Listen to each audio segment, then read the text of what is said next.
എത്തിക്കാൻ കുറച്ച് പൈസ വേണം എന്ന് പറഞ്ഞുകൊണ്ടാണ് ആ കുട്ടി സമീപിച്ചത്. ഞാൻ ഓർക്കാണ്, 18 വയസ്സായിരിക്കുന്ന ഭാര്യക്കും 24 വയസ്സായിരിക്കുന്ന ഭർത്താവിനും അവർ രണ്ടുപേർക്കും തമ്മിൽ കാണാൻ പറ്റൂല. രണ്ടാക്കും കണ്ണിന് കാഴ്ചയില്ല. ഈ വെള്ളിയാഴ്ച, മുമ്പത്തെ വെള്ളിയാഴ്ച ഇവിടെ ജുമാക്ക് ആ കുട്ടി വന്നിരുന്നു. നിങ്ങൾ ചിലർ കണ്ടിട്ടുണ്ടാവും. അവന് കണ്ണിന് കാഴ്ചയില്ല, ഭാര്യക്കും കാഴ്ചയില്ല. അവർക്ക് രണ്ടുപേർക്കും ഇപ്പൊ ഒരു കുട്ടി ജനിച്ചു. ആ കുട്ടി അതിങ്ങനെ പുഞ്ചിരിക്കുന്ന കാഴ്ച കാണാൻ വാപ്പാക്കും കണ്ണില്ല, ഉമ്മാക്കും കണ്ണില്ല.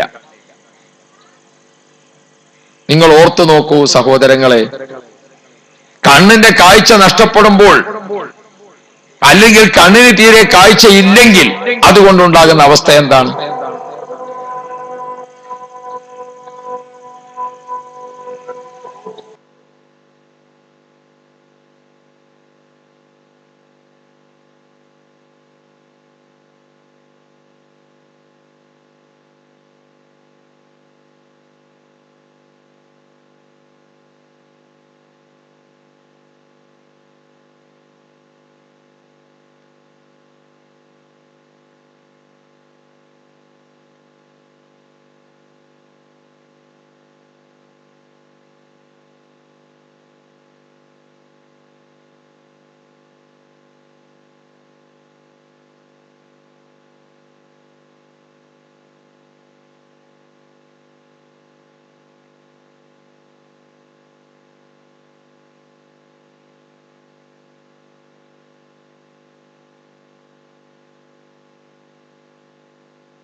രണ്ട് കണ്ണിനും കാഴ്ചയില്ലാത്ത ആ മാതാപിതാക്കൾക്ക് അവരുടെ കുട്ടി കറുത്തതാണോ വെളുത്തതാണോ, അവരുടെ കുട്ടികളുടെ മുഖം ഭംഗിയുള്ളതാണോ അല്ലാത്തതാണോ, എത്രമാത്രം സന്തോഷമുള്ളതാണെന്ന് കാണാൻ കാഴ്ചയില്ലാത്ത ആ മാതാപിതാക്കളെ നിങ്ങൾ ഓർത്തു നോക്കൂ. ഇതേപോലത്തെ ഒരവസ്ഥയായിരിക്കും നമ്മുടെ ഈ മഹല്ലത്തിൽ എന്നല്ല, മുസ്ലിമീങ്ങൾ താമസിക്കുന്ന ഏതൊരു പ്രദേശത്തും ഈമാനിന്റെ വെളിച്ചം നിലനിർത്തുന്ന രണ്ട് കണ്ണുകളാകുന്ന പള്ളിയും മദ്രസയും അതില്ലാതായാൽ, അത് നഷ്ടപ്പെട്ടാൽ ആ മഹല്ലത്തിലുണ്ടാകുന്ന അവസ്ഥ യഥാർത്ഥ ഈമാനിന്റെ വെളിച്ചമില്ലാത്ത പ്രദേശമായി മാറും. ഈ പ്രദേശത്ത് നമ്മുടെ പാലപ്പറ്റയിൽ കഴിഞ്ഞ കാലത്ത് ജീവിച്ച നമ്മുടെ പൂർവിക പിതാക്കൾ ഓർത്തു, പടച്ചവനെ, ഞങ്ങളെ മക്കളൊക്കെ ജനിച്ചു വലുതായി വരുമ്പോ, ഞങ്ങൾക്ക് മക്കളായി വരുമ്പോ ഭാവിയിൽ അവര് താമസിക്കുന്ന ഈ പ്രദേശം ഇരുട്ടിലായി പോകാൻ പാടില്ലല്ലോ, ഈമാനികമായ അന്ധകാരത്തിലായി പോകാൻ പാടില്ലല്ലോ. അതുകൊണ്ട് അവരെ ജീവിതത്തിന്റെ കഷ്ടപ്പാടും വിഷമങ്ങളുമൊക്കെ ഉണ്ടായിരിക്കെ അവർ നമ്മുടെ നാട്ടിൽ പള്ളിക്ക് വേണ്ടി പരിശ്രമിച്ചു, മദ്രസയ്ക്ക് വേണ്ടി പരിശ്രമിച്ചു. നമ്മുടെ പ്രദേശത്തെ ജനങ്ങളെ ചേർത്തുകൊണ്ട് അവരൊരു ഖാദിയെ നിശ്ചയിച്ചു. അങ്ങനെ അൽഹംദുലില്ലാഹ് 40 വർഷം നമ്മുടെ ഈ ഗ്രാമത്തിൽ അന്തസ്സോടുകൂടെ കാരണവന്മാര് പ്രവർത്തിച്ചതിന്റെ ഫലമാണ് ഈ കാണുന്ന നമ്മളെല്ലാം ഇന്ന് ആസ്വദിക്കുന്ന നമ്മുടെ പ്രദേശത്തിന്റെ സന്തോഷം. അൽഹംദുലില്ലാഹ്. അല്ലാഹു തആല കഴിഞ്ഞ കാലങ്ങളിൽ നമ്മളോടൊപ്പം നിന്ന് അതിന് സഹായിച്ച സഹകരിച്ച മരണപ്പെട്ട എല്ലാവർക്കും നീ മഗ്ഫിറത്ത് നൽകണേ അല്ലാഹ്. അതിൽ ആ കൂട്ടത്തിൽ ഏറ്റവും പ്രധാനപ്പെട്ട ഒരാളാണ് അലി ഹാജി. അദ്ദേഹത്തിന്റെ പേരിലാണ് നമ്മുടെ ഈ നഗരി. ആ കൂട്ടത്തിൽ നല്ല പോലെ ഉത്സാഹിച്ചിരിക്കുന്ന ആളുകൾ, ആ ഉത്സാഹിച്ചിരിക്കുന്ന ആളുകളിൽ മരണപ്പെട്ടു പോയി നമ്മുടെ പല രക്ഷിതാക്കളും ഉമ്മമാരുമൊക്കെ. ഞാൻ ഓർക്കാണ്, നമ്മുടെ ഐദറുവിന്റെ ഒക്കെ വാപ്പ മാനുവാക്ക, അവരുടെ ഉമ്മ രണ്ടുപേരും നമ്മുടെ ഈ മഹല്ലത്തിന്റെ നല്ല കെട്ടുറപ്പോടുകൂടെ പ്രവർത്തിക്കുന്നിടത്ത് ഏറെ സഹായങ്ങളും സഹകരണങ്ങളും ചെയ്ത ആളുകളാണ്. അല്ലാഹുവേ നീ മഗ്ഫിറത്ത് നൽകണേ അല്ലാഹ്. നമ്മുടെ ഈ മഹല്ലത്തിൽ ഏറെ സേവനം ചെയ്ത് നമ്മളോട് വിട പറഞ്ഞ കൂട്ടത്തിൽ പ്രിയപ്പെട്ട സഹോദരന്മാരെ, നമുക്കറിയാം ഏറെ കാലം നമ്മളെ ഈ പ്രദേശത്ത് മഹല്ല് കമ്മിറ്റിയിലും മദ്രസ കമ്മിറ്റിയിലും, ഞാൻ ഓർക്കാണ് ഈ ബീരാ മുസ്ലിയാരും അതേപോലെ തന്നെ നമ്മളെ KSRTC അലവിക്കുട്ടി ഹാജിയും, അവർ രണ്ടുപേരും അതേപോലെ നമ്മളെ മരണപ്പെട്ട നാണിയാക്ക അല്ലേ, നാണിയാക്കല്ലേ അന്ന് ഒപ്പുള്ളത് അല്ലേ, അങ്ങനെ നമ്മളെ അസൻകുട്ടി, അസൻകുട്ടിയുടെ ഒക്കെ മരണം നമുക്ക് സംഭവിച്ചത് ഒരു വല്ലാത്ത സമയത്തായിരുന്നു. അപ്പൊ അങ്ങനെ അസൻകുട്ടി, അവരെ ജ്യേഷ്ഠൻ, അങ്ങനെ തുടങ്ങിയിട്ട് നമ്മളതാ ഈ തൊട്ടടുത്ത പെരേര വളവ് താമസിക്കണേ, നമ്മൾ എന്തേലും മൂപ്പര് പേര് അമ്മീസാക്ക, അപ്പൊ അടുത്ത് മരണപ്പെട്ടിട്ടുള്ളൂ. നമ്മളെ തങ്ങള്, അതേപോലെ എപ്പോഴും പള്ളിയിലുണ്ടായിരുന്ന നമ്മളെ കുഞ്ഞുവാക്ക, അങ്ങനെ തുടങ്ങിയിട്ട് ഞാൻ പേര് പറയാൻ നിന്നാൽ ഉസ്താദിന്റെ ഇപ്പൊ മൂപ്പരെ മറന്നോ, മറ്റേ ആളെന്തേ ഓർക്കാഞ്ഞത്, അങ്ങനെ ആർക്കും തോന്നണ്ടെന്ന് വിചാരിച്ചിട്ട് ഞാൻ പേര് പറയാതിരിക്കാൻ. അങ്ങനെ ആ കാരണന്മാരൊക്കെ പാലപ്പറ്റ പള്ളിയില് മഗ്‌രിബ് നിസ്കരിക്കാൻ നിർത്തിയാല് ഒരു കാരണന്മാര് തന്നെ 1.5 സ്വപ്പുണ്ടാകുമായിരുന്നു. അവരൊക്കെ ചേർന്ന് അവരുടെ ഒക്കെ വീട്ടിൽ അവരോടൊപ്പം സഹകരിച്ച് നിന്നിരുന്ന ഭാര്യമാര്, അന്നത്തെ നമ്മളെ വല്യമ്മമാര്, അവരെല്ലാവരും നമ്മെ അങ്ങേയറ്റം സഹായിച്ചു. അല്ലാഹുവേ ആ മരിച്ചുപോയ മഹദികളും മഹാന്മാരും അവരുടെ ഒക്കെ ഖബറ് നീ വിശാലമാക്കണേ അല്ലാ. അവരൊക്കെ ഖബറ് ജീവിതം നീ റാഹത്തിലാക്കി കൊടുക്കണേ അല്ലാ. പ്രിയപ്പെട്ട കൂട്ടുകാരെ, പ്രിയപ്പെട്ട സഹോദരങ്ങളെ, നമ്മൾ ഈ 40 ആഘോഷിക്കുന്നതിൽ വളരെ പ്രധാനപ്പെട്ടത് കഴിഞ്ഞ കാല മഹാന്മാരെ കുറിച്ചുള്ള ഒരു ഓർമ്മ പുതുക്കലാണ്. എപ്പോഴും നമ്മളിപ്പോ ഇന്ന് താമസിക്കുന്ന ഒരു തറവാട് വീട്, ആ തറവാട് വീടിന്റെ പഴയകാല അവസ്ഥയൊക്കെ മാറ്റി നമ്മളത് പുതിയ വീടെടുത്തു. ഇപ്പൊ നല്ല സൗകര്യമുള്ള അന്തസ്സുള്ള വീടാണ്. ആ വീട്ടിൽ നമ്മളിങ്ങനെ താമസിക്കുമ്പോൾ ഓർക്കണം, ഈ വീടിന്റെ ആദ്യത്തെ ഉടമസ്ഥൻ നമ്മളെ വല്യപ്പയാണ്. വല്യപ്പായിൽ നിന്ന് വാപ്പാക്ക് അനന്തരാവകാശം കിട്ടി, വാപ്പയിൽ നിന്ന് ഞമ്മക്ക് കിട്ടി. ഇപ്പൊ നമ്മളെ പേരക്കുട്ടികളും നമ്മളും ഇതിൽ താമസിക്കാണ് മക്കളായി. അപ്പൊ നമ്മളെ മക്കളോടും പേരമക്കളോടും, മക്കളെ ഈ സ്ഥലം വാപ്പയായി എനിക്ക് കിട്ടിയത് നിന്റെ അപ്പാന്റെ അടുത്ത് നിന്നാണ്, ഇപ്പാക്ക് കിട്ടിയത് ഇപ്പാന്റെ അപ്പാന്റെ അടുത്ത് നിന്നാണ്. അങ്ങനെ 3 ഉപ്പാര് ഈ പറമ്പിൽ താമസിച്ചു പോയിട്ടുണ്ട് കേട്ടോ. അവരുടെ അന്നത്തെ കഠിനാധ്വാനമാണ് മക്കളെ നമ്മളെ ഈ പറമ്പ്, നമ്മളെ ഈ വീട്.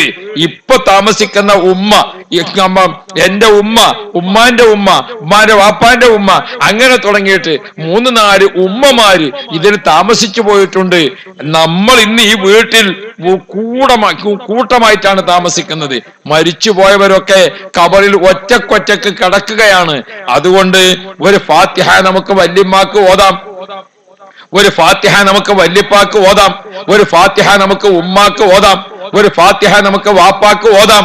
എന്നിങ്ങനെ ജീവിച്ചിരിപ്പുള്ള നാം അവർക്ക് വേണ്ടി ഫാത്തിഹ ഓതുകയും, വാപ്പ മരിച്ച മാസമാണ്, വല്യമ്മ മരിച്ച മാസമാണ് എന്നിങ്ങനെ പറഞ്ഞ് നമ്മൾ അവരെ ഓർക്കുകയും അവർക്ക് വേണ്ടി ഒരു ദുആ നടത്തുകയും, ഇതൊക്കെ നമ്മുടെ വീട്ടിൽ പതിവുണ്ടാകുമ്പോൾ, ഓ പ്രിയപ്പെട്ട നാട്ടുകാരെ, സ്നേഹജനങ്ങളെ, നാം നമ്മുടെ ഖബറിൽ കിടക്കുമ്പോൾ നമ്മുടെ മക്കൾ നമ്മെ ഓർക്കാൻ, നമ്മുടെ മക്കൾ നമുക്ക് വേണ്ടി സഹായിക്കാൻ, അവരുടെ ഒരു യാസീൻ നമ്മുടെ ഖബറിലേക്ക് കിട്ടാൻ, അവരുടെ ഒരു ദുആ നമുക്ക് ലഭിക്കാൻ, ആ വരുമാനം നമ്മുടെ ഖബറിലേക്ക് കിട്ടണമെങ്കിൽ ഇന്ന് നാം അത് ചെയ്യണം. അപ്പോഴേ നാളെ നമ്മുടെ ഖബറിലേക്ക് കിട്ടുകയുള്ളൂ. അതുകൊണ്ട് ഹബീബായ മുഹമ്മദുർ റസൂലുള്ളാഹി നബി കരീം സല്ലല്ലാഹു അലൈഹി വസല്ലമ തങ്ങൾ നമ്മെ പഠിപ്പിച്ചല്ലോ, ഖബറാകുന്ന 6 അടി മണ്ണിൽ ഒറ്റക്ക് കിടക്കുന്ന ആ മാതാപിതാക്കൾക്ക് വേണ്ടി, ആ കുടുംബങ്ങൾക്ക് വേണ്ടി, നമ്മുടെ നാട്ടിൽ ആര് മരണപ്പെട്ടാലും അവർക്ക് വേണ്ടി തഹ്ലീൽ ചൊല്ലിക്കൊണ്ടുള്ള ഹദിയ, ഖതം തീർത്തുകൊണ്ടുള്ള ഹദിയ, ദുആ നടത്തിക്കൊണ്ടുള്ള ഹദിയ, അത് നമ്മുടെ മഹല്ലത്തിൽ ഒരു പാരമ്പര്യമായി കാത്തു സൂക്ഷിച്ചു നിൽക്കണം. അത് പുതിയ തലമുറയെ ബോധ്യപ്പെടുത്താനാണ് ഈ 40-ാം വാർഷികം. ഒന്ന്. രണ്ടാമത്തത്, നമ്മുടെ ഈ 40-ാം വാർഷികം കൊണ്ട് നാം ലക്ഷ്യമാക്കിയിരിക്കുന്ന വളരെ പ്രധാനപ്പെട്ട മറ്റൊന്ന്, നമ്മുടെ മഹല്ലത്തിൽ നേരത്തെ കാരണവന്മാരായി ഉണ്ടായപ്പോൾ പരസ്പരം അങ്ങോട്ടും ഇങ്ങോട്ടുമൊക്കെ സഹായം കിട്ടിയിട്ടുണ്ടാകും. ആ സഹായങ്ങളും സഹകരണങ്ങൾക്കുമൊക്കെ നമ്മുടെ മാതാപിതാക്കൾ വലിയ വില കൽപ്പിച്ചിരുന്നു. ഞാൻ ചെറിയതാകുന്ന സമയത്ത് അല്ലാഹ് എന്നെ സഹായിച്ചതിന് കണക്കില്ല. ഞാൻ കുട്ടിയാകുന്ന സമയത്ത്, കഷ്ടപ്പാടുള്ള സമയത്ത് അവരെ സഹായം എനിക്ക് വല്ലാതെ കിട്ടി. നമ്മളിങ്ങനെ പറയും, അവരെ കഞ്ഞി കുടിക്കാത്ത ഒരാൾ ഈ നാട്ടിലുണ്ടാകൂല എന്നൊക്കെ ഇങ്ങനെ പറയും. പഴയ ആളുകൾക്ക് അങ്ങനെയൊക്കെയുള്ള സഹായം അങ്ങോട്ടും ഇങ്ങോട്ടും ലഭിച്ചപ്പോൾ നമ്മുടെ മാതാപിതാക്കളും നമ്മുടെ കുടുംബ അംഗങ്ങളുമൊക്കെ അതിലേറെ കൈകോർത്തു നിന്നവരാണ്. ഇന്ന് പുതിയ തലമുറയായി, ചെറുപ്പത്തിലെ ഗൾഫിൽ പോണ തലമുറ ഒന്നങ്ങനെ, അതേപോലെ തന്നെ മറ്റു ജോലിയിലായിട്ട് വ്യാപൃതരായിട്ട് അങ്ങനെ, ഉദ്യോഗമായിട്ട് പോകുന്നവരങ്ങനെ. ഏതായാലും പഴയ കാലത്തെ പോലെയുള്ള കൂട്ടായ്മ കുറഞ്ഞു വരികയാണ്. ഇത് കുറഞ്ഞു വരുമ്പോൾ ഒരു പ്രദേശത്ത് താമസിക്കുന്നവർ തന്നെ തമ്മിൽ അറിയാത്ത ഒരവസ്ഥയിലേക്ക് വരെ നീങ്ങാൻ. ഈ ഒരവസ്ഥ നമ്മുടെ നാട്ടിൽ ഉണ്ടാകാൻ പാടില്ല. അതുകൊണ്ട് നാട്ടിൽ താമസിക്കുന്ന കുടുംബങ്ങളെല്ലാം മാനസിക പൊരുത്തത്തോടുകൂടെ അങ്ങോട്ടും ഇങ്ങോട്ടും സഹായിച്ചും സഹകരിച്ചും സ്നേഹിച്ചും ആദരിച്ചും ബഹുമാനിച്ചും അങ്ങനെയുള്ള ഒരു ജീവിതം നമ്മുടെ മഹല്ലത്തിലെ മൊത്തം കുടുംബത്തിൽ നിലനിൽക്കണം. അത് ലക്ഷ്യം വെച്ചുകൊണ്ടാണ് നമ്മുടെ 40-ാം വാർഷികം. പ്രിയപ്പെട്ട സഹോദരന്മാരെ, കണ്ണകലുമ്പോൾ കൽബ് അകലും എന്ന് പഴയ കാരണവന്മാര് പറയും. കണ്ണ് അകലുന്നതിനനുസരിച്ച് കൽബ് അകലും.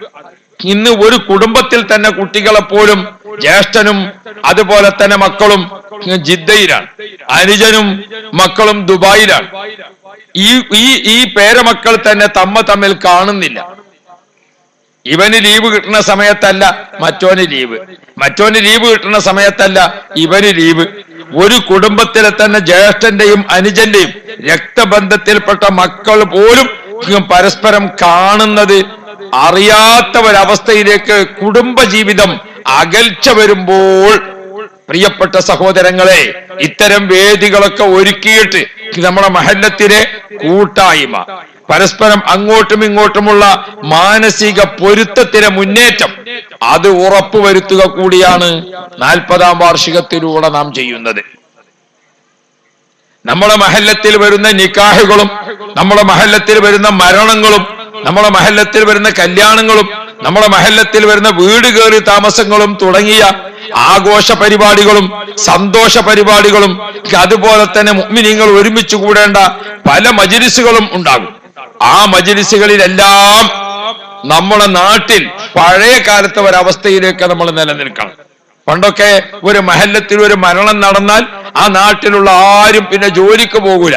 ആ മയ്യത്തുമായി ബന്ധപ്പെട്ട കാര്യങ്ങളൊക്കെ കൂടി ആടി ആ മറവ് ചെയ്ത് എന്നിട്ടേ അവരൊക്കെ പിന്നെ എന്തെങ്കിലും വഴിക്ക് തിരിയുള്ളൂ.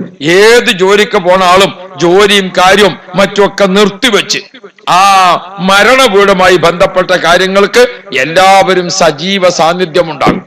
ഈ ഒരവസ്ഥ നമ്മുടെ മഹല്ലത്തിൽ നിലനിർത്തിക്കൊണ്ട് തന്നെ പോകണം. അത് പഠിപ്പിക്കൽ കൂടിയാണ് നമ്മുടെ 40-ാം വാർഷികം. കാരണവന്മാരായാലും ചെറുപ്പക്കാരായാലും ഇവിടെ ഇപ്പൊ കുറെ പന്തലൊക്കെ കെട്ടി കുറെ ലൈറ്റൊക്കെ വെച്ചിട്ട് ഇനിയിപ്പോ ഒരു വാർഷിക ആഘോഷമൊക്കെ ആയിട്ടാണ്. എന്ന് ഇതിനെ ആരും ആ രീതിയിൽ പറയുകയോ കാണുകയോ ചെയ്യണ്ട. മറിച്ച് നമുക്ക് ഇതുകൊണ്ടുണ്ടാകുന്ന ലാഭം, അതുകൊണ്ടുണ്ടാകുന്ന നേട്ടം അത് വളരെ വലുതാണ്. ഇൻഷാ അല്ലാഹ് നമ്മുടെ ഈ ഒരു വർഷം നീണ്ടു നിൽക്കുന്ന 40-ാം വാർഷികം കഴിയുമ്പോഴേക്കും ഈ നാട്ടിലെ എല്ലാവർക്കും അതിൽ പങ്കാളികളാകാൻ അവസരമുണ്ടാകുന്ന രീതിയിലാണ് നാം അതിന്റെ അണിയറ വർക്കുകളൊക്കെ ചെയ്തു വെച്ചിട്ടുള്ളത്. ഇപ്പോൾ ഒരു +1 +2 തലത്തിൽ പഠിച്ചുകൊണ്ടിരിക്കുന്ന കുട്ടികൾ, ഡിഗ്രി തലത്തിൽ പഠിച്ചുകൊണ്ടിരിക്കുന്ന കുട്ടികൾ, SSLCയും അതിന്റെ താഴെയും പഠിച്ചുകൊണ്ടിരിക്കുന്ന കുട്ടികൾ, അതേപോലെ തന്നെ വിവാഹപ്രായമായി വിവാഹം ചെയ്തയച്ചിരിക്കുന്ന മക്കൾ, വിവാഹം ചെയ്ത് നാട്ടിലേക്ക് കൊണ്ടുവന്നിരിക്കുന്ന സഹോദരിമാർ, അതേപോലെ തന്നെ ഉമ്മമാർ, ഉമ്മാമ്മമാർ, ഉപ്പമാർ, ഉപ്പാപ്പമാർ, യുവാക്കൾ, അവർക്കെല്ലാം സംബന്ധിക്കാവുന്ന വിവിധ ഇനം പദ്ധതികളും പരിപാടികളും ഒരു വർഷം നീണ്ടു നിൽക്കുന്ന പരിപാടികൾക്കിടയിൽ നമ്മൾ ആലോചിച്ചിട്ടുണ്ട്. അതെല്ലാം പൂർത്തിയാകുമ്പോൾ ഒരു മാതൃകാ കുടുംബ വ്യവസ്ഥിതി നമ്മുടെ മഹല്ലത്തിൽ രൂപപ്പെട്ട് വരണം. അത് ഉദ്ദേശിച്ചുകൊണ്ടാണ് പ്രിയപ്പെട്ട ചെറുപ്പക്കാരെ, ഗൾഫ് സുഹൃത്തുക്കളെ, പ്രിയപ്പെട്ട കാരണവന്മാരെ, എന്റെ സ്നേഹനിധികളായ ഉമ്മപങ്ങന്മാരെ, നാം ഈ 40-ാം വാർഷികം പ്രഖ്യാപിച്ചിട്ടുള്ളത്. അഷ്റഫുൽ വറ മുഹമ്മദുർ റസൂലുള്ളാഹി സ്വല്ലല്ലാഹു അലൈഹി വസല്ലമ തങ്ങൾ പഠിപ്പിച്ച ആ നല്ല ജീവിതത്തിന്റെ മാതൃക നമ്മുടെ നാട്ടിൽ ഉണ്ടാകണം. നിങ്ങൾ നിങ്ങൾ മാറ്റം വന്നല്ലോ, എല്ലാറ്റിനും മാറ്റം വന്നു. ഞാനിപ്പോ എന്റെ താമസിക്കുന്ന വല്ലപ്പുഴ സ്ഥലത്ത് നിന്ന് ഞാൻ പലപ്പോഴും സുബഹിക്ക് മുമ്പ് എഴുന്നേറ്റ് ചിലപ്പോഴൊക്കെ മജ്മഅയിലേക്കും ഇങ്ങോട്ട് നടക്കും. ഒരു 2-3 കിലോമീറ്റർ നടന്നാൽ മതി, വീട്ടിൽ നിന്ന് മജ്മഅയിലെത്തും. ചിലപ്പോഴൊക്കെ സുബഹിക്ക് ഞാനിങ്ങനെ നടക്കും. അപ്പൊ മുൻപൊക്കെ ഇങ്ങനെ നടക്കുമ്പോ ഇരുട്ടത്ത് ഇങ്ങനെ നടക്കുമ്പോ ആരും കാണൂല. അപ്പൊ പിന്നെ ആയത്തുൽ കുർസിയൊക്കെ ഉറക്കം ഓതിയിട്ട് അങ്ങനെ പോകരാ. ഇപ്പൊ നേരെ മാറ്റം വന്നു. എന്താ? ഇപ്പൊ നമ്മൾ സുബഹിക്ക് എഴുന്നേറ്റിട്ട് ഇങ്ങനെ നടക്കുമ്പോ പെണ്ണുങ്ങൾ അടക്കം റോട്ടിൽ നടക്കുകയാണ്. നാളെ നോക്കുമ്പോൾ ഒരു 3-4 പെണ്ണുങ്ങൾ ഇങ്ങനെ കജും വീശിയിട്ട് ഇങ്ങനെ ഭയങ്കരമായിട്ട് വരുന്നു. ഞാൻ വിചാരിച്ചു വല്ല മരിച്ചു പറയാൻ പോകറ്റാണാവോ. നോക്കുമ്പോ എന്താ, ഒരു ഡോക്ടറോട് നടക്കാൻ പറഞ്ഞിട്ട് നടക്കുക. സുബ്ഹാനല്ലാഹ്. കണ്ടങ്ങള് മാറ്റം വന്നതാ ഞാൻ പഠിപ്പിക്കണത്. മാറ്റം വന്ന ഒരു രീതി, എല്ലാ സംഗതികൾക്കും മാറ്റം വന്നു. കുട്ടികൾക്കൊന്നും ഇപ്പൊ ഒരു പഴമൊഴി, വായ പോയി മുള്ളുമ്മല് വീണാലും മുള്ളു പോയി വായമ്മല് വീണാലും എന്നാണിപ്പോ കുട്ടിക്ക് മുള്ളും അറിയില്ല വായി അറിയില്ല. അപ്പൊ പിന്നെ കുട്ടികൾക്ക് എന്താ, പഴമൊഴിയൊക്കെ മാറി. അപ്പൊ പിന്നെ ഇനി എന്താ കുട്ടികൾക്ക് അറിയണേ പറഞ്ഞു കൊടുക്കേണ്ടി വരും. അത് മൊബൈൽ പോയി വെള്ളത്തിൽ വീണാലും വെള്ളമൊക്കെ പാടെ മൊബൈലിമൊക്കെ വീണാലും കേട് മൊബൈലിനാണെന്ന് പറഞ്ഞു കൊടുക്കാനേ ഇപ്പൊ പറ്റുള്ളൂ. അല്ലാതെ മുള്ളും പായും പറഞ്ഞാൽ കുട്ടിയൊക്കെ അറിയണ്ടേ.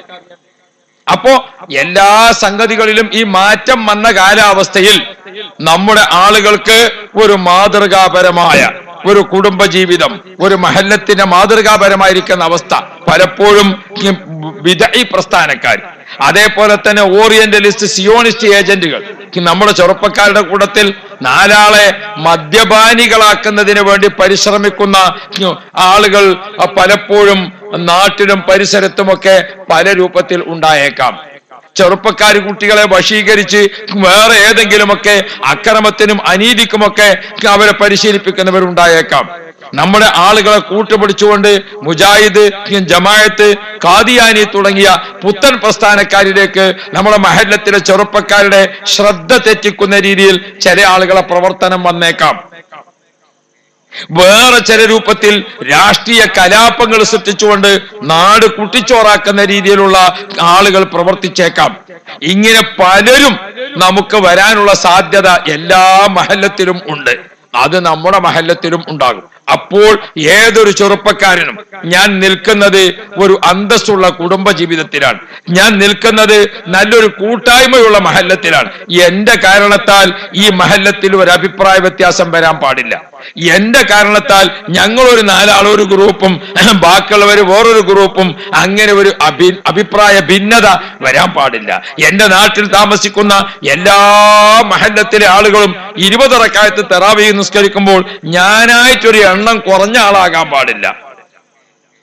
എല്ലാ മരണ വീട്ടിലും യാസീൻ ഇങ്ങനെ ഓതുമ്പോൾ എന്റെ മയ്യത്തായിട്ട് കൊണ്ടുപോകുമ്പോൾ ആരും മിണ്ടാതെ ഞാൻ കൊണ്ടയാക്കുന്ന അവസ്ഥ ഉണ്ടാകാൻ പാടില്ല.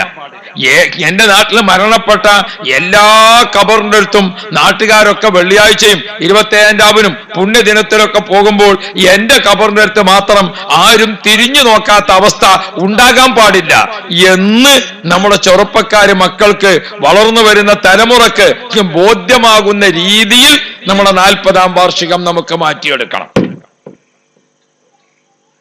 കുറച്ച് ആഘോഷങ്ങൾക്കും കുറച്ച് ശക്തി പ്രകടനങ്ങൾക്കും വേണ്ടി പ്രഖ്യാപിച്ചതല്ല നമ്മുടെ 40-ാം വാർഷികം. വളരെയധികം ആലോചനയോടുകൂടെ അഷ്റഫുൽ വറ മുഹമ്മദുർ റസൂലുള്ളാഹി. ഇപ്പൊ നിങ്ങൾ നോക്കൂ, ലോക മാപ്പ്, ലോകാരോഗ്യ സംഘടനയുടെ മാപ്പ് ക്ലിക്ക് ചെയ്താൽ അതിന്റെ നെറ്റിൽ നമ്മൾ ക്ലിക്ക് ചെയ്താൽ എന്താണ് കാണുന്നത്? കേരളം. കേരളത്തെ കാണുമ്പോഴേക്കും സുബ്ഹാനല്ലാഹ്, ലോക മാപ്പിൽ ഏറ്റവും കൂടുതൽ വൃത്തിഹീനമായ പ്രദേശമായിട്ടാണ് ഇപ്പോൾ കേരളത്തെ ലോകാരോഗ്യ സംഘടന കാണുന്നത്. എന്താണ് കാരണം? ഈ നൂറ്റാണ്ടിൽ പ്രിയപ്പെട്ട സഹോദരന്മാര്, ആധുനിക ചികിത്സാ രീതിയും വൈദ്യശാസ്ത്രവും പുരോഗമിച്ച് അതിന്റെ ഉത്തുംഗതയിലെത്തിയിരിക്കുന്ന സമയം, ഇന്ത്യ ഒരുപാട് കാര്യങ്ങളിൽ മുന്നോട്ട് പോയിക്കൊണ്ടിരിക്കുന്ന സമയത്താണ് നമ്മുടെ കേരളത്തിൽ കോളറ റിപ്പോർട്ട് ചെയ്തത്. ഇപ്പൊ ഒരു രാജ്യത്ത് കോളറ രോഗം വന്നു എന്ന് പറഞ്ഞാൽ ഒരു വൃത്തിയുമില്ലാത്ത കൗമ അവിടെ ജീവിക്കുന്നു എന്നാണ് അതിന്റെ അർത്ഥം. നമ്മുടെ ആരോഗ്യ വകുപ്പും നമ്മുടെ അന്തസ്സും ഒക്കെ അതിൽ വളരെ അധികം എന്താ പറയാ, ഒരു ഒരു ഒരു ഒരു ലോകാരോഗ്യ സംഘടനയുടെ വെബ്സൈറ്റ് ഇങ്ങനെ നോക്കിയാൽ നമ്മൾ വളരെ വൃത്തിഹീനമായ സാഹചര്യത്തിൽ ജീവിക്കുന്ന പ്രദേശക്കാരായിട്ടാണ് കേരളത്തെ വിലയിരുത്തപ്പെടുന്നത്, പ്രത്യേകിച്ച് മലപ്പുറത്തെ. എന്താ കാരണം?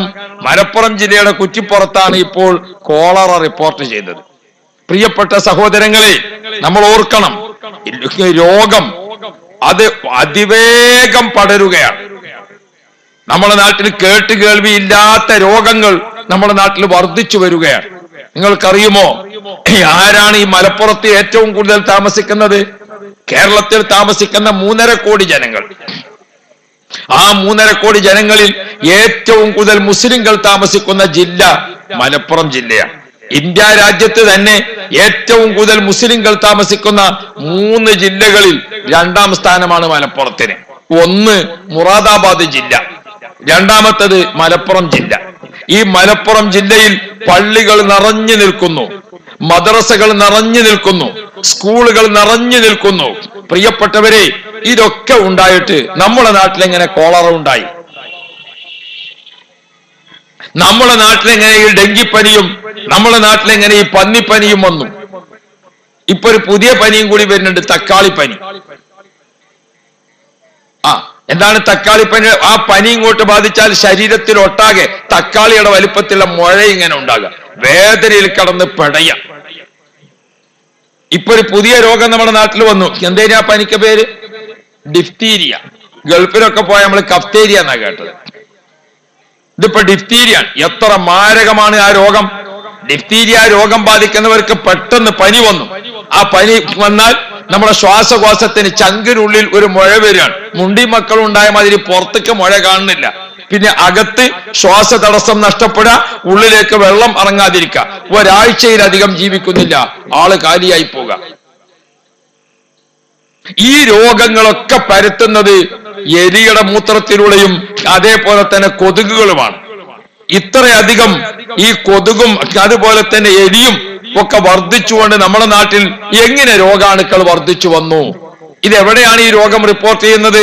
സുബ്ഹാനല്ലാഹ്, സാക്ഷര കേരളം, സുന്ദര കേരളം. ഞാനിത് ഓർമ്മപ്പെടുത്തുന്നത് നമ്മുടെ ഇത് ഇന്റർനെറ്റ് വഴി നമ്മുടെ കുട്ടികൾക്ക് വേണ്ടി ഗൾഫിലൊക്കെ ഇത് കേൾക്കുന്നുണ്ട്. അതുകൊണ്ടാണ് ഞാൻ കുറച്ച് ഈ കാര്യം കൂടി ഓർമ്മപ്പെടുത്തുന്നത്.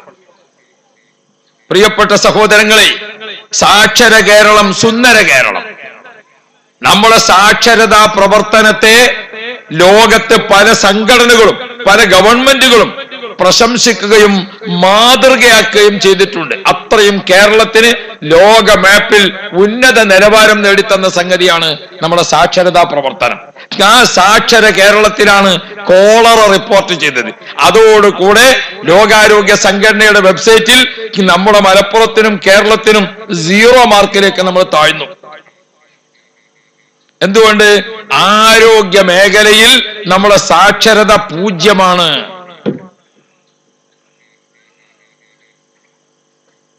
അബുദാബിയിൽ വെച്ച് ഒരു അറബി സ്നേഹിതൻ സംസാരിച്ചപ്പോൾ അദ്ദേഹം പറഞ്ഞു, കേരളത്തെ കുറിച്ച് എനിക്ക് നല്ലൊരു മതിപ്പും ഒരു ബഹുമാനവും എല്ലാം ഉണ്ടായിരുന്നു, കാണണമെന്ന് വല്ലാത്ത ആഗ്രഹവും ഉണ്ടായിരുന്നു. ഞാൻ കേരളത്തിൽ വന്ന് 8 ദിവസം താമസിച്ച് തിരിച്ചു പോരുമ്പോൾ ഇനി ഈ രാജ്യത്തേക്ക് വരില്ല എന്ന് തീരുമാനിച്ചു. ഞാൻ അദ്ദേഹത്തോട് ചോദിച്ചു, അത്ര ഗുരുതരമായ കാര്യം എന്താണ് അവിടെ കണ്ടത്? അദ്ദേഹം ഇങ്ങനെ പറയുകയാണ്, ഒരു രാജ്യത്തെ ജനങ്ങൾ ഉപയോഗിക്കുന്ന പബ്ലിക് റോഡ്, എല്ലാ ആളുകൾക്കും ഉപയോഗിക്കാനുള്ളതാണ് റോഡ്. അദ്ദേഹം എന്നോട് ചോദിക്കാം, നിന്റെ നാട്ടിൽ പബ്ലിക് റോഡിലല്ലേ മൂത്രമൊഴിക്കുന്നത്? നമ്മളെ ആളുകൾ കണ്ടില്ല, ബൈക്കിൽ ഇങ്ങനെ പോണ സമയത്ത് ബൈക്ക് അവിടെ നിർത്തി ചെടി നനക്കണ മാതിരി ഓരോരുത്തരും മൂത്രമൊഴിക്കൽ. കുറെ മഹിളാ സംഘടനകളും അല്ലാത്ത സംഘടന ഒക്കെ ഇവിടെ ഉണ്ട്. ആരെങ്കിലും ഒരാൾ ശബ്ദിച്ചോ? ശരീരത്തിൽ നിന്ന് പുറത്തേക്ക് വിടുന്ന മാലിന്യങ്ങളിൽ ഗുരുതരമായ ഒരു മാലിന്യമല്ലേ മൂത്രം? നമ്മുടെ ബസ് സ്റ്റാൻഡിലും അതുപോലെ തന്നെ ഹോസ്പിറ്റലിന്റെ ചുമരിലും പള്ളി ചുമരിലും അല്ലാത്ത സ്ഥലത്തും എല്ലാ സ്ഥലത്തും 4 ആള് കൂടി നിൽക്കുന്നിടത്തൊക്കെ മൂത്രത്തിന്റെ ഗന്ധം നമ്മൾ അനുഭവിക്കുന്നില്ലേ? അയാൾ പറയാണ്, മനുഷ്യൻ മൂത്രമൊഴിക്കുന്നതിന് ഒരു ലൈസൻസും ഇല്ല. ഒന്ന്, മനുഷ്യൻ തന്നെ ഇങ്ങനെയായപ്പോൾ നിങ്ങളെ നാട്ടിലെ റോട്ടിലാണ് പശു മൂത്രമൊഴിക്കുന്നത്, കാള മൂത്രമൊഴിക്കുന്നത്. അയാൾ പറയാണ്, കോട്ടക്കൽ ആയുർവൈദ്യശാലയിൽ 2 ദിവസം ഞാൻ ചികിത്സയ്ക്ക് വേണ്ടി നിന്നപ്പോൾ രാവിലെ താമസിക്കുന്ന ലോഡ്ജ് മുറിയിൽ നിന്ന് രാവിലെ പള്ളിയിലേക്ക് ഇങ്ങനെ നടന്നു പോകുമ്പോൾ അദ്ദേഹം പറയാണ്, ഞാൻ റോട്ടിലല്ലേ, വേറെ കുഴപ്പമൊന്നും ഉണ്ടാവില്ല എന്ന് വിചാരിച്ച് സുബൈ ജമാഅത്ത് കിട്ടാൻ വേണ്ടി നടക്കുമ്പോൾ പശു കാഷ്ടിച്ചിട്ട് നടു റോട്ടിൽ കാഷ്ടിച്ചിട്ട് ഞാനതിൽ ചവിട്ടിപ്പോയി. അന്നത്തെ സുബഹിം എനിക്ക് ജമാഅത്ത് പോയി ഒന്നും കിട്ടിയില്ല. അയാൾ പറഞ്ഞു, ഞാൻ ആ ചെരുപ്പൊക്കെ ഉപേക്ഷിച്ചു. മറ്റ് രാജ്യത്ത് നിന്ന് നമ്മുടെ രാജ്യത്ത് വന്നിരിക്കുന്ന ആളുകൾ നമ്മുടെ വൃത്തികേടിനെ പറ്റി വിലയിരുത്തുന്നത് നമ്മൾ ഓർക്കണം. പശു കാഷ്ടിക്കുന്നത്, എരുമ കാഷ്ടിക്കുന്നത്, മറ്റു മൃഗങ്ങൾ കാഷ്ടിക്കുന്നത് ഒക്കെ, കാർക്കിച്ച് തുപ്പുന്നത്, ആളുകൾ മൂത്രമൊഴിക്കുന്നത് ഒക്കെ റോട്ടിൽ തന്നെ. നടു റോട്ടിൽ രാത്രി സമയങ്ങളിലും മറ്റുമൊക്കെ വണ്ടിക്ക് കുടുങ്ങിയിട്ട് പൂച്ച ചത്തത് റോട്ടിൽ തന്നെ കിടക്കണം, എലി ചത്തത് റോട്ടിൽ തന്നെ കിടക്കണം. അയാള് പറയാണ്, ജലജീവികളൊക്കെ ചത്തിട്ട് ദിവസങ്ങളായി മാറ്റാതെ പുഴുക്കൾ നിറഞ്ഞുകൊണ്ട് റോഡ് സൈഡിൽ നിങ്ങളുടെ നാട്ടിൽ കിടക്കുന്നില്ലേ? ഇതെല്ലാം കൂടി ചേർത്ത് വായിക്കുമ്പോൾ പ്രിയപ്പെട്ട സഹോദരങ്ങളെ, നമ്മുടെ നാട് ഒരു മാലിന്യ കൂമ്പാരമാണ്. അപ്പോ ഈ മാലിന്യ കൂമ്പാരത്തിലേക്ക് ഇനി ഞാൻ വരുന്നില്ല എന്ന് അദ്ദേഹം തീരുമാനിക്കുക. സാക്ഷര കേരളത്തിലാണ് നമ്മൾ താമസിക്കുന്നത്.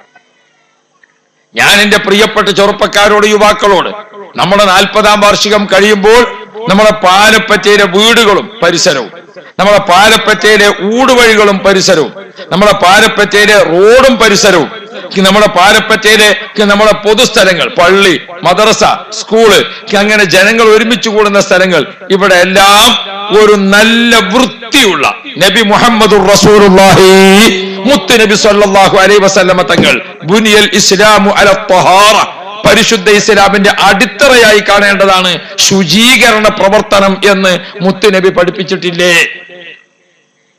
അള്ളാഹുവിന്റെ റസൂൽ നമ്മൾ വളർത്തിയിട്ടില്ലേ? ഈമാനിനെ ഓഹരി ചെയ്തുകൊണ്ട് മുത്തുനബി ഇങ്ങനെ പഠിപ്പിച്ചപ്പോൾ ആ ഈമാനിന്റെ ഒരു ഭാഗമായി പഠിപ്പിച്ചത് അത്വഹാറ, ശുദ്ധീകരണമല്ലേ? നമ്മളെ വസ്ത്രം മാത്രം അലക്കി തേച്ചിട്ടിട്ട് കുളിക്കൽ മാത്രം കഴിഞ്ഞതുകൊണ്ട് കാര്യമായോ? നമ്മുടെ വീടും പരിസരവും നമ്മുടെ താമസ പ്രദേശങ്ങളും വൃത്തിഹീനമായി നിൽക്കുമ്പോൾ കേട്ടുകേൾവിയില്ലാത്ത രോഗങ്ങൾ വിതരണം ചെയ്യുന്ന കൊതുകും എലിയും അതുപോലെ തുടങ്ങിയിട്ടുള്ള ജീവികളൊക്കെ നമുക്ക് മാരകമായ രോഗങ്ങൾ നൽകുകയാണ്. തിരുവനന്തപുരത്തേക്ക് എല്ലാ സ്ഥലത്തു നിന്നും ട്രെയിൻ വരുന്നുണ്ട്. എന്നാൽ മലബാർ ജില്ലകളിൽ നിന്ന് പോകുന്ന ട്രെയിന്, ഉദാഹരണത്തിന് നമ്മളെ നിലമ്പൂരിൽ നിന്ന് പുറപ്പെട്ട് തിരുവനന്തപുരത്തേക്ക് പോകുന്ന രാജറാണി എക്സ്പ്രസ്, അത് തിരുവനന്തപുരത്ത് എത്തുന്നതോടുകൂടെ റെയിൽവേ സ്റ്റേഷനിൽ നിന്ന് ഒരു അനൗൺസ്മെന്റ് കേൾക്കാം. എന്താണ് കേൾക്കുന്നത്? RCCയിലേക്കും മെഡിക്കൽ കോളേജിലേക്കും പോകുന്ന രോഗികൾക്ക് ആംബുലൻസും വാഹനവും പുറത്ത് തയ്യാറായി നിൽപ്പുണ്ട്. സർക്കാരിന്റെ ചെലവിൽ തന്നെ RCCയിലേക്കുള്ള ആംബുലൻസ്, മെഡിക്കൽ കോളേജിലേക്കുള്ള ആംബുലൻസ്, മറ്റു വാഹനം, 2 KSRTC ബസ്. നമ്മളെ നാട്ടിൽ നിന്നുള്ള ട്രെയിൻ ചെല്ലുമ്പോൾ അവിടെ കാത്തു നിൽക്കുക. എന്തേ? ഈ ട്രെയിനിൽ വരുന്ന യാത്രക്കാരിൽ 70% രോഗികളാണ്. തിരുവനന്തപുരം ക്യാൻസർ ഇൻസ്റ്റിറ്റ്യൂട്ടിലേക്ക് വരുന്നവരാണ്. ഇത്രയധികം രോഗം എന്തുകൊണ്ട് റിപ്പോർട്ട് ചെയ്തു? നമ്മളെ 40ാം വാർഷികം പൂർത്തിയാകുന്നതിനിടയ്ക്ക് നമുക്ക് ഇൻഷാ അല്ലാഹ് ആവർത്തിച്ച് ഒരു ആരോഗ്യ ബോധവൽക്കരണം നമുക്ക് നടത്തേണ്ടതുണ്ട്. ഞാൻ ചോദിക്കട്ടെ എന്റെ പ്രിയപ്പെട്ട കൂട്ടുകാരോട്, മുസ്ലിം ഉമ്മമാർ, സഹോദരിമാരെ, നമ്മൾ 5 നേരം നിസ്കരിക്കുന്നവരാണ്. ആ 5 നേരത്തെ നിസ്കാരത്തിൽ നിങ്ങൾ ഓർത്തു നോക്കൂ, അഷ്റഫുൽ വറ മുഹമ്മദുർ റസൂലുള്ളാഹി നബി സല്ലല്ലാഹു അലൈഹി വസല്ലമ തങ്ങൾ 5 നേരത്തെ വുളുവിനെയും 5 നേരത്തെ നിസ്കാരത്തെയും ദുനിയാവിലേക്കും ആഖിറത്തിലേക്കുമുള്ള അഴുക്ക് നീക്കിക്കളയുന്ന ഇബാദത്തായി പഠിപ്പിച്ചുകൊണ്ട് മുത്തുനബി ചോദിച്ചില്ലേ, നിങ്ങളുടെ വീടിന്റെ താഴ്വരയിലൂടെ ഒഴുകിക്കൊണ്ടിരിക്കുന്ന ഒരു നദി, ആ നദിയിൽ വെച്ചുകൊണ്ട് 5 നേരം ഒരാൾ ആ പുഴയിൽ വെച്ച് കുളിക്കുകയാണെങ്കിൽ അയാളുടെ ശരീരത്തിൽ ഏതെങ്കിലും വിധത്തിലുള്ള മാലിന്യം ഉണ്ടാകുമോ? ഇതുപോലെയാണ് 5 നേരത്തെ വുളുവും 5 നേരത്തെ നിസ്കാരവുമെന്ന് അഷ്റഫുൽ വറ മുഹമ്മദുർ റസൂലുള്ളാഹി മുത്തുനബി സല്ലല്ലാഹു അലൈഹി വസല്ലമ നമ്മെ നല്ല പോലെ ബോധ്യപ്പെടുത്തി പഠിപ്പിച്ചിട്ടില്ലേ? എന്നിട്ട് ആ പരിശുദ്ധമായ വുളുവും നിസ്കാരവും ഒക്കെ ഉള്ള നാമാണെങ്കിലോ, പരിശുദ്ധ നിസ്കാരത്തിന്റെ 5 നേരത്തെ നിസ്കാരത്തിലും ഒരു നിസ്കാരത്തിന് 14 ഫറള്, അതിൽ ഒരു ഫറള് അല്ലാഹു തആല നിശ്ചയിച്ചിരിക്കുന്നത് ആരോഗ്യത്തെ പറ്റി ദുആ ചെയ്യാനാണ്. നിങ്ങൾ നോക്ക്, അല്ലാഹു തആല ഇഷ്ടപ്പെടുന്ന ഇബാദത്ത് നിസ്കാരം. നിസ്കാരത്തിന്റെ കൂട്ടത്തിൽ ഏറ്റവും ഇഷ്ടപ്പെടുന്നത് സുജൂദ്. ഒരു സുജൂദിലേക്ക് പോയാൽ രണ്ടാമതൊന്ന് എഴുന്നേറ്റ് ഇരിക്കണം. രണ്ടാമത്തെ സുജൂദിന് 2 സുജൂദിന്റെ ഇടയിലെ ഇരുത്തം അത് നിസ്കാരത്തിന്റെ ഫറളിൽപ്പെട്ടതാണ്. ആ ഫറള് എന്തിനാണ് നമ്മൾ ഉപയോഗിക്കുന്നത്? റബ്ബിഗ്ഫിർലി വർഹംനി വജ്ബുർനി വർഫഅനി വർസുഖ്നി വഹ്ദിനി വആഫിനി. 7 കാര്യങ്ങളെ കുറിച്ചാണ് റബ്ബിഗ്ഫിർലി വർഹംനി വജ്ബുർനി വർഫഅനി വർസുഖ്നി വഹ്ദിനി വആഫിനി. 7 ഡാറ്റയാണ്. ഓരോന്നും തുറന്നാൽ ഒരുപാട് വിശദീകരിക്കാനുണ്ട്. അതിലേറ്റവും അവസാനമായി നാം പറയുന്നത് ഏതാണ്? വആഫിനി, എനിക്ക് ആരോഗ്യം തരണേ അല്ലാഹ്.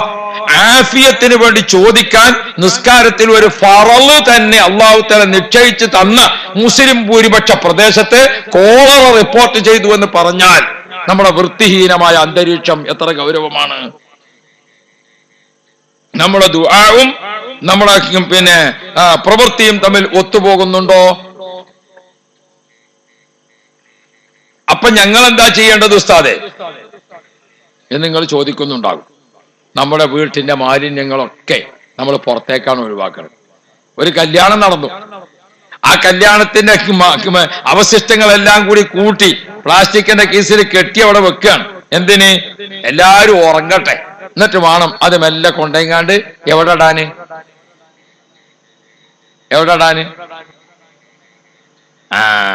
ഇവിടുന്നാണ് പോകുമ്പോ കുറച്ച് വളവാണ് കഴിഞ്ഞ ഒരു ഉയരമുള്ള സ്ഥലം ഉണ്ടല്ലോ, അവിടെയാണ് ഇത് കൊണ്ടുപോയിട്ടിങ്ങാണ്ട് കാണാം അല്ലേ? ആയിക്കോട്ടെ, അവിടെയാണ് കൊണ്ടുപോയിട്ടാ മതി. എന്നാ നല്ല സ്ഥലത്താണ് ഇടുന്നത്. എന്താ കാരണം?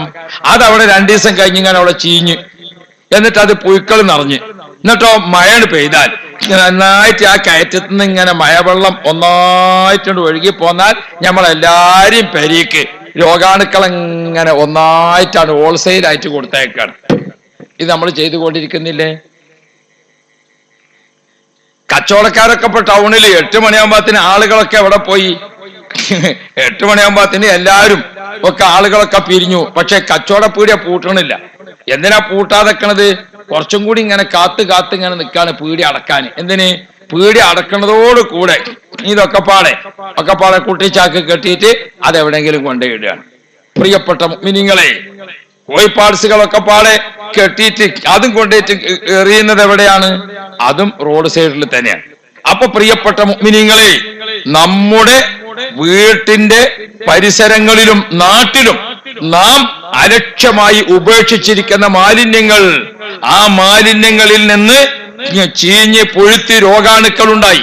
മഴ അങ്ങോട്ട് പെയ്തപ്പോൾ അതിവിടെ എല്ലാ വീട്ടിലും ഒഴുകി അങ്ങോട്ട് വന്നു. ആ ഒഴുകി വന്ന മാലിന്യത്തിന്റെ വെള്ളത്തിൽ ചവിട്ടിയ മോന് അതിലൂടെയാണ് മദ്രസയിലേക്ക് പോകുന്നത്. അത് ശ്രദ്ധിക്കാതെ നമ്മൾ കൊണ്ടുപോയിട്ടിരിക്കുന്ന മാലിന്യം ചീഞ്ഞിട്ട് അതിന് രോഗാണുക്കൾ നിറയെ നമ്മളെ മുറ്റത്തെ വെള്ളത്തിൽ കെട്ടി നിൽക്കുകയാണ്. നമ്മൾ അറിയാതെയാണ് ഇത് ഉപയോഗിച്ചുകൊണ്ടിരിക്കുന്നത്. പ്രിയപ്പെട്ട സഹോദരങ്ങളെ, അഷ്റഫുൽ വറ മുഹമ്മദുർ റസൂലുള്ളാഹ് മുത്ത് നബി സല്ലല്ലാഹു അലൈഹി വസല്ലമ നമുക്ക് പഠിപ്പിച്ചിരിക്കുന്ന ആരാധനകളുടെ കൂട്ടത്തിലെ ഏറ്റവും പ്രധാനപ്പെട്ട നിസ്കാരം, ആ നിസ്കാരത്തിലെ സുബഹി നിങ്ങൾ ഓർത്തു നോക്കൂ. ആ സുബഹി നിസ്കാരത്തിലെ ഏറ്റവും പ്രധാനപ്പെട്ട ഒന്നാണ് കുനൂത്ത്. ആ കുനൂത്തിൽ നമ്മൾ ആദ്യത്തെ ദുആവാചകവും രണ്ടാമത്തെ ദുആവാചകവും നിങ്ങൾ ഓരോരുത്തരും ഒന്ന് ചൊല്ലി നോക്കൂ. അത് എത്രമാത്രം സന്തോഷകരമാണ് എന്ന്. അൽഹംദുലില്ലാഹ്, നാം കാത്തു നിൽക്കുന്ന നമ്മുടെ പ്രിയങ്കരനായ പേരോട് ഉസ്താദിന്റെ പ്രിയപ്പെട്ട മോൻ, അൽഹംദുലില്ലാഹ്, അല്ലാഹു ആഫിയത്ത്, അല്ലാഹു സന്തോഷം നൽകുമാറാവട്ടെ. അൽഹംദുലില്ലാഹ്, നമുക്ക്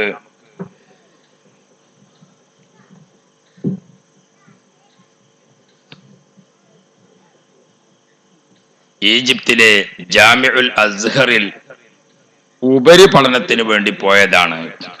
ആ ലീവ് സമയത്ത് ഇവിടെ വന്നപ്പോ വാപ്പാനെ ക്ഷണിക്കാൻ വേണ്ടി ഇവിടുത്തെ ആൾക്കാരെല്ലാം കൂടി കുറ്റാടി പോയി.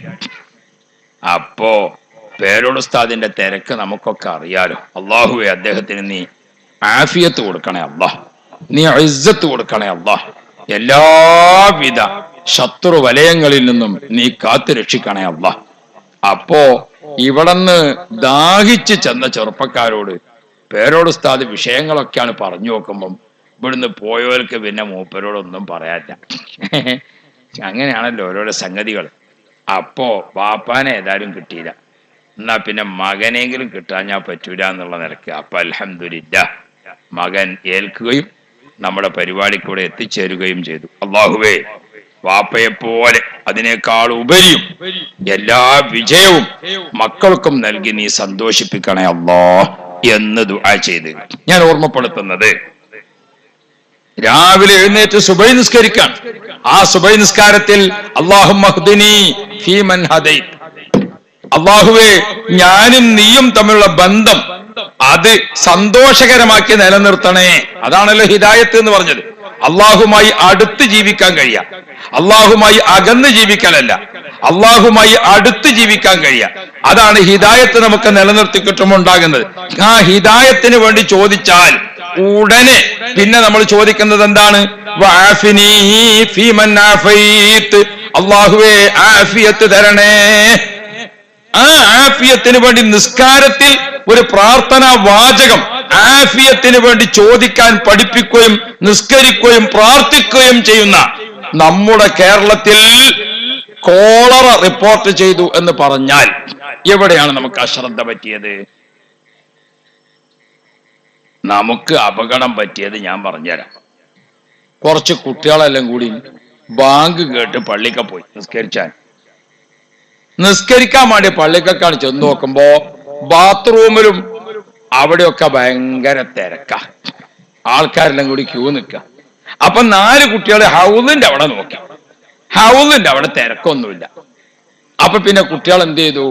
വേഗം ഹൗലിന്റെ അവിടെ വന്നിങ്ങാണ്ട് ഒതുകൊടുത്ത് കഴിഞ്ഞിങ്ങാണ്ട് ഇങ്ങനെയാണ് നോക്കുമ്പോൾ ബാത്റൂമിന്റെ അവിടെ കാര്യമായിക്കണം. അപ്പൊ പിന്നെ ഓലെന്തായി, അവിടെ പോയി മൂത്രമൊഴിക്കലും മറ്റുമൊക്കെയാണ് കഴിഞ്ഞിങ്ങാണ്ട് നേരെ പള്ളിക്കാണ് പോവുകയും ചെയ്തു. അപ്പം ഇങ്ങനെ തിരക്കില്ലാത്ത ഇവിടെ അപ്പൊ പിന്നെ ഒതു ആദ്യം എടുക്കണമെന്നോ ബാത്റൂമിൽ പിന്നെ പോകണമെന്നോ പിന്നെ ബാത്റൂമിൽ പോകണമെന്നോ, അത് ഒരു തിരക്കില്ലാത്ത സ്ഥലം നോക്കിയെന്നുള്ളൂ. ഒതു ബാത്റൂമിൽ തിരക്കാണെന്നോ ആദ്യം ഒതു എടുക്കാന്ന് വിചാരിച്ചു.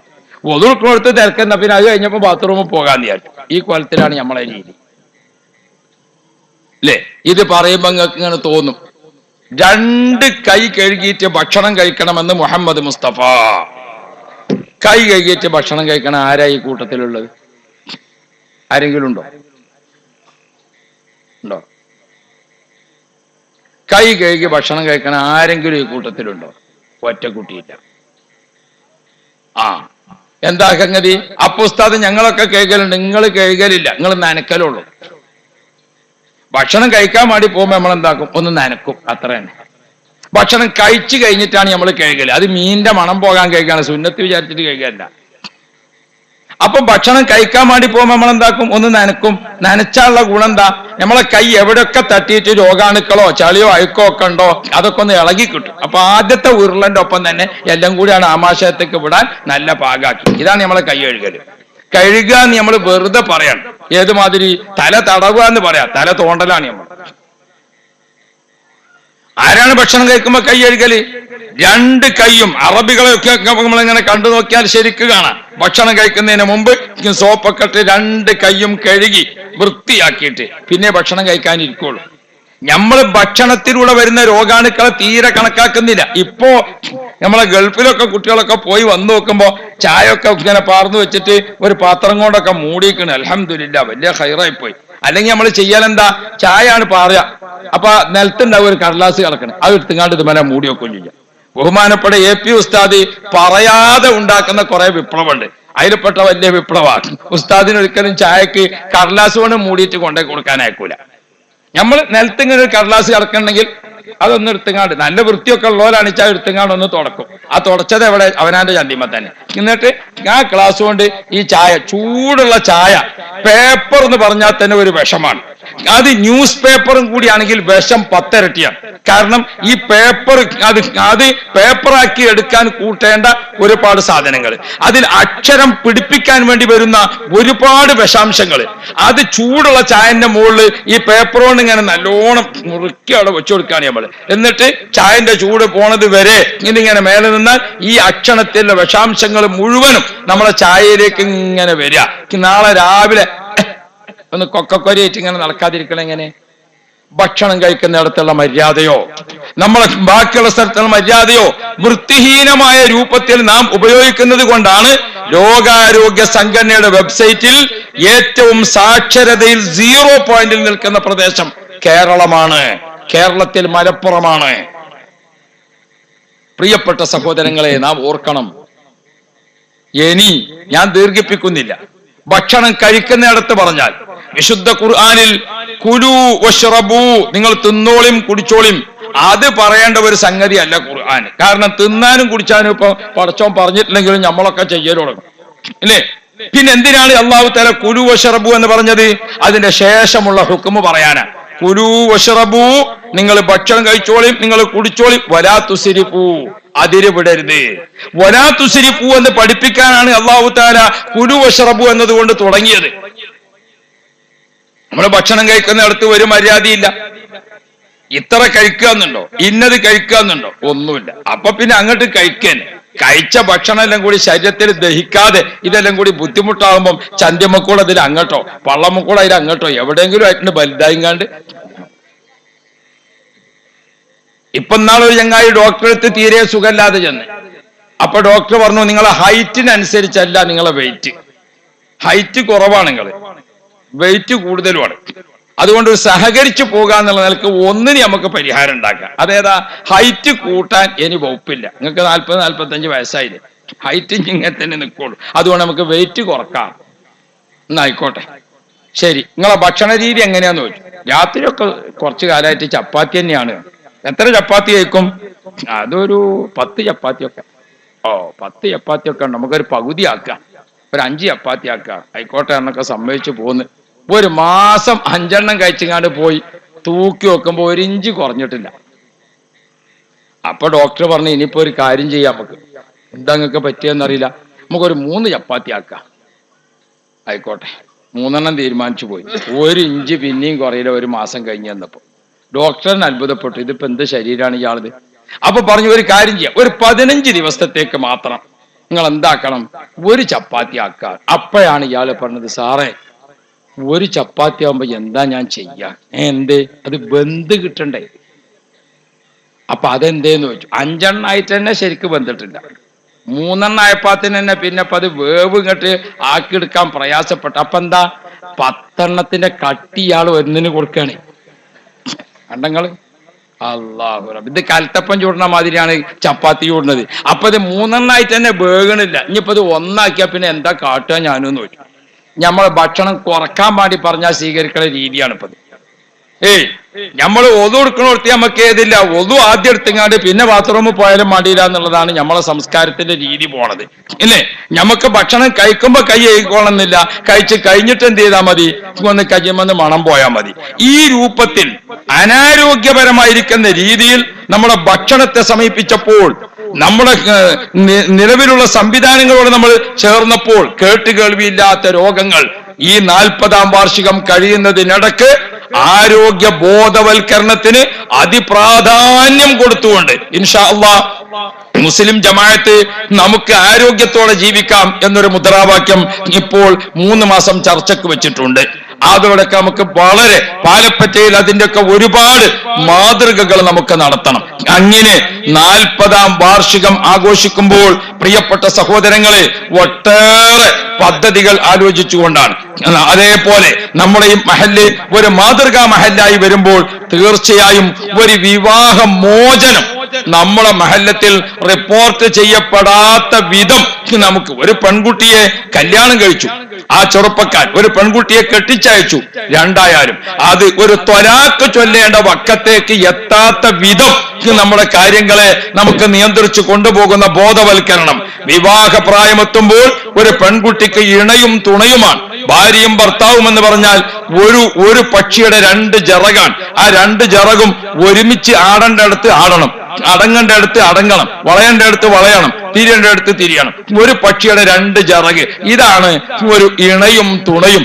ആ ഇണ തുണയുടെ ജീവിതത്തിന്റെ പ്രാധാന്യം, വിവാഹ ജീവിതത്തിന്റെ മൂല്യം നമുക്ക് ഇൻഷാ അല്ലാഹ് ഈ 40-ാം വാർഷികത്തിനിടക്ക് നല്ല പോലെ നമുക്ക് കുട്ടികൾക്ക് പഠിപ്പിച്ചു കൊടുക്കണം. ഒരു കല്യാണം കഴിച്ചു കഴിഞ്ഞാൽ മുതിർന്ന തലമുറയിലെ മാതാപിതാക്കൾ കല്യാണം കഴിച്ച ഇണയും തുണയുമായ ഭാര്യയെയും ഭർത്താവിനെയും സ്വസ്ഥമായി ഒന്ന് ചിരിക്കാൻ അനുവദിക്കാതെ, അവർക്ക് സ്വസ്ഥമായിട്ടൊന്ന് സന്തോഷിക്കാൻ അനുവദിക്കാത്ത പഴയ രൂപത്തിലുള്ള ആ അമ്മായിമ്മയും മരുമകളും ഇനി അങ്ങോട്ടുണ്ടായാൽ കുടുംബജീവിതം മുന്നോട്ട് പോകാൻ സാധിക്കുകയില്ല. എന്തുകൊണ്ട്? പഴയ പോലത്തെ ക്ഷമയുള്ള ഒരു പെണ്ണും ഇപ്പൊ ജീവിച്ചിരിപ്പില്ല. അതുകൊണ്ട് പ്രിയപ്പെട്ടവരെ, ഇതൊക്കെ കാത്തു സൂക്ഷിക്കണം. ഞാൻ നിർത്തുന്നു. ബഹുമാനപ്പെട്ട ബീവി റാബിഅത്തുൽ അദവിയ റളിയല്ലാഹു അൻഹാ, പാതിരാവിന്റെ കൂരിരുട്ടിൽ പ്രിയപ്പെട്ട സഹോദരിമാരെ, ബഹുമാനപ്പെട്ട മഹദി വുളൂ ചെയ്ത് അള്ളാഹുവിന് മുമ്പിൽ 2 റക്അത്ത് നിസ്കരിച്ച് 2 കൈയും ആകാശത്തേക്ക് ഉയർത്തിക്കൊണ്ട് റാബിഅത്തുൽ അദവിയ ബീവി ദുആ ചെയ്യുന്നത്, അല്ലാഹ് പടച്ചവനെ, നമ്മൾ ബൈത്തുൽ മുഖദ്ദസിൽ പോകുമ്പോൾ ബഹുമാനപ്പെട്ട ഈസാ നബി അലൈഹിസ്സലാമിനെ ഉയർത്തപ്പെട്ടതിന്റെ തൊട്ട് കിടക്കുന്ന സ്ഥലത്ത് ബഹുമാനപ്പെട്ട റാബിഅത്തുൽ അദവിയ ബീവിയെ സിയാറത്ത് ചെയ്യാൻ സാധിക്കും. ബഹുമാനപ്പെട്ട ബീവി പറയുന്നത്, റബ്ബേ, സമയം ഇരുട്ടായി, രാജാക്കന്മാരെ വാതിലടഞ്ഞു, പ്രമാണിമാരുടെ വാതിലടഞ്ഞു, ഓഫീസുകളെ വാതിലൊക്കെ അടഞ്ഞു, കച്ചവടക്കാരുടെ വാതിലടഞ്ഞു, ഒരാളെ വാതിലും തുറക്കപ്പെട്ടിട്ടില്ലല്ലോ, എല്ലാവരുടെ വാതിലും രാത്രി അടഞ്ഞു കിടക്കുകയല്ലേ. രാജാതിരാജനായ റബ്ബേ, നിന്റെ വാതിൽ മാത്രമല്ലേ തുറന്നു കിടക്കുന്നത്, അതുകൊണ്ട് നിന്റെ തുറക്കപ്പെട്ട റഹ്മത്തിന്റെ വാതിൽക്കരിതാ ഒരു പാവി നിൽക്കുന്നു അല്ലാഹ് എന്ന് പറഞ്ഞുകൊണ്ട് അള്ളാഹുവിനോട് കണ്ണീരൊഴുക്കി കാര്യം നേടിയ റാബിഅത്തുൽ അദവിയയുടെ റളിയല്ലാഹു അൻഹാ അവരെ പിൻഗാമികളാകാൻ ഉമ്മമാരെ നമുക്ക് സാധിക്കണം. ഉമ്മമാരെ നമുക്ക് സാധിക്കണം. എന്റെ ചെറുപ്പക്കാരാ, ബഹുമാനപ്പെട്ട അബൂ ഉബൈദത്ത് ഇബ്നുൽ ജറാഹ് റളിയല്ലാഹു അൻഹു സ്വർഗം കൊണ്ട് സന്തോഷ വാർത്ത അറിയിക്കപ്പെട്ട 10-ൽ ഒരാളാണ്. അദ്ദേഹത്തിന്റെ ഖബർ സിയാറത്ത് ചെയ്യുമ്പോൾ ജോർഡാനിലെ അദ്ദേഹത്തിന്റെ മഖാം ഷരീഫിൽ നാം സിയാറത്ത് ചെയ്യുമ്പോൾ അതിന്റെ മുകൾ ഭാഗത്ത് ഒരു ദ്വാരമുണ്ട്. ആ ദ്വാരത്തിൽ ഇങ്ങനെ ശ്വസിച്ചാൽ കസ്തൂരിയുടെ വാസന ഇങ്ങനെ വരുന്നത് കാണും. അല്ലാഹ്, അവരൊക്കെ പോകുന്ന സ്വർഗത്തിലേക്ക് നമുക്കും പോകാൻ ചെറുപ്പക്കാരെ നമ്മുടെ മഹല്ലത്തിൽ നമുക്ക് മനസ്സറിഞ്ഞ് കൈകോർക്കാം. നമ്മുടെ കുടുംബങ്ങളിൽ, നമ്മുടെ മഹല്ലത്തിൽ നമുക്ക് വളരെ സന്തോഷകരമായ ഒരു ജീവിതത്തിന്. ഒരു ചെറുപ്പക്കാരൻ മദ്യപാനത്തിലേക്ക് പോകുന്ന അവസ്ഥയുണ്ടായാൽ അവന് സ്വയം ഞാൻ ഒറ്റപ്പെട്ടു പോകും നാട്ടിൽ. ഒരാളൊരു മുജാഹിദ് ജമാഅത്തിലേക്ക് പോയാൽ ഞാൻ നാട്ടിൽ ഒറ്റപ്പെട്ടു പോകും, എന്റെ മയ്യത്ത് തൊടാൻ ഒരാളില്ലാതായി പോകും എന്ന് അവന് സ്വയം ബോധ്യപ്പെടുന്ന രീതിയിൽ നമ്മുടെ മഹല്ലത്തിന്റെ എല്ലാ അർത്ഥത്തിലുമുള്ള കൂട്ടായ്മയും കെട്ടുറപ്പും നമുക്ക് കാത്തു സൂക്ഷിക്കാനുള്ള ഒരവസ്ഥ സൃഷ്ടിക്കലാണ് 40-ാം വാർഷികം കൊണ്ട് നാം ഉദ്ദേശിച്ചിട്ടുള്ളത്.